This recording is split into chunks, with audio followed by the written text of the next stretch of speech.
غریبی آتی ہے 7 چیزوں کے کرنے سے۔ نمبر 1، جلدی جلدی نماز پڑھنے سے۔ نمبر 2، کھڑے ہو کر پیشاب کرنے سے۔ نمبر 3، پیشاب کرنے کی جگہ وضو کرنے سے۔ نمبر 4، کھڑے ہو کر پانی پینے سے۔ نمبر 5، منہ سے چراغ بجھانے سے۔ نمبر 6، دانت سے ناخن کاٹنے سے۔ نمبر 7، دامن یا آستین سے منہ صاف کرنے سے۔ اور خوشحالی آتی ہے 7 چیزوں کے کرنے سے۔ نمبر 1، قرآن کی تلاوت کرنے سے۔ نمبر 2، 5 وقت کی نماز پڑھنے سے۔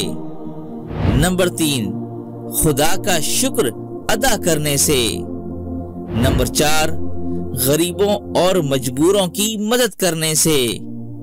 نمبر 5، گناہوں سے معافی مانگنے سے۔ نمبر 6، ماں باپ اور رشتہ داروں کے ساتھ اچھا برتاؤ کرنے سے۔ نمبر 7، صبح کے وقت سورہ یاسین اور شام کے وقت سورۃ الواقعہ پڑھنے سے۔ اس ویڈیو کو ضرور شیئر کریں، ہو سکتا ہے کہ آپ کے ایک شیئر سے یہ بات کسی کے دل میں اتر جائے۔ تو اسی کے ساتھ دیجئے مجھ فقیر کم ترین اور حقیر کو اجازت۔ تب تک اپنا اور اپنوں کا اور پڑوسیوں کے حقوق کا خاص خیال رکھیے گا۔ السلام علیکم ورحمۃ اللہ وبرکاتہ۔